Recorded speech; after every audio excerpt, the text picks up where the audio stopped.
ছেলেটা হওয়ার পরেই শুরু হয় আরও অনেক বেশি অশান্তি। আমাকে বলা হতো আমি যেন আমার হাসব্যান্ডকে ডিভোর্স দিয়ে দেই, কারণ সে অন্য মেয়ের সাথে রিলেশনে জড়িয়ে গেছে।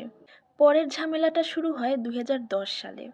তখনও আমি ওর সাথে কোয়ার্টারেই ছিলাম। তো ওর ছুটিতে আমরা মূলত ওদের বাড়িতে গিয়েছিলাম। আসলে এটা আমার হাসব্যান্ডের প্ল্যান ছিল কিনা আমি জানি না। মানে ওদের বাড়িতে নিয়ে গিয়ে আমাকে ও আর ওর ছোট বোন ইচ্ছামতো মেরেছিল। এত বেশি মেরেছিল যে আমার পুরো শরীর ক্ষতবিক্ষত হয়ে গিয়েছিল। সেই রাতে আমার এমন অবস্থা হয়েছিল, আমি ভেবেছিলাম আমি মনে হয় আর বাঁচব না। ওই অবস্থাতেও নিজেকে বাঁচানোর জন্য আমি দৌড়ে গিয়ে পাশের রুমে ঢুকে যাই এবং দরজা বন্ধ করে দেই। রুমের ভেতরে ভাগ্যটা ভালো থাকার কারণে আমি একটা মোবাইল ফোন পেয়ে গিয়েছিলাম। আমি সাথে সাথে আমার বাবাকে কল করেছিলাম আর বলেছিলাম, বাবা আমাকে বাঁচাও, এরা আমাকে মেরে ফেলবে। আশেপাশের প্রতিবেশীরাও সেই রাতে টের পেয়ে গিয়েছিল যে আমার উপরে অনেক বেশি অত্যাচার হইতেছে।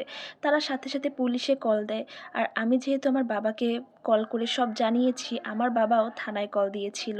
পুলিশ এসে আমাদের দুজনকেই থানায় নিয়ে যায়। থানা থেকে আমাকে সরাসরি হসপিটালে নিয়ে যাওয়া হয়। সেখানেই আমার চিকিৎসাটা হয়। আর ওই রাতে সারারাত আমার হাসব্যান্ড লকআপেই ছিল। ২০১০ সালের আগস্টের দিকে আমার হাসব্যান্ডকে মেন্টাল হসপিটালে ভর্তি করানো হয়, যাতে করে সে আমার উপরে কোনো অত্যাচার করতে না পারে। জানো আপু, ওই টাইমটাতে আমি পুরাপুরি ডিপ্রেশনে চলে যাই। আমি ভাবতাম কি হবে আমার? আমি কিভাবে বেঁচে থাকবো? আমি এমন একটা খারাপ সময়ের মধ্যে দিয়ে যাচ্ছিলাম যে সন্ধ্যা হলেই রুমের লাইট অফ করে দিয়ে আমি ফ্যানের পাখার দিকে তাকিয়ে থাকতাম আর ভাবতাম আমি সুইসাইড করে ফেলি, তাহলে হয়তো সব কিছু ঠিক হয়ে যাবে। কিন্তু আমি আবার ভাবতাম আমার ছেলেমেয়ে ২ টার কথা চিন্তা করে আমাকে বেঁচে থাকতে হবে, আমাকে ভালো থাকতে হবে। আমার এমন কিছু করতে হবে যাতে করে ইন ফিউচার ওদের কোনো কষ্ট পেতে না হয়।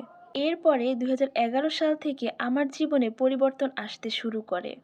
আমি ভেবেছি, না, এভাবে আর বসে থাকলে চলবে না। আমাকে আমার এডুকেশন কোয়ালিফিকেশন আরও হাই করতে হবে। এই ভেবে আমি একটা উন্মুক্ত বিশ্ববিদ্যালয়ে ইন্টারে ভর্তি হই।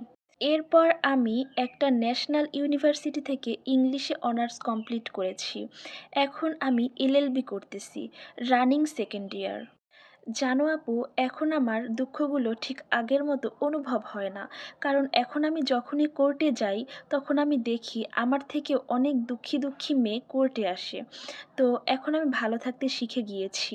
আলহামদুলিল্লাহ, আল্লাহ তাআলার অশেষ কৃপায় এখন আমি খুব ভালো আছি আমার ছেলে মেয়েকে নিয়ে। আপনারা আমার জন্য দোয়া করবেন আমি যেন আমার মতো আর ৫টা মেয়ের পাশে দাঁড়াতে পারি, তাদেরকে সাহায্য করতে পারি। এটা একটা আপুর লাইফ স্টোরি। যদি ভালো লেগে থাকে অবশ্যই শেয়ার করে দিবেন। ধন্যবাদ।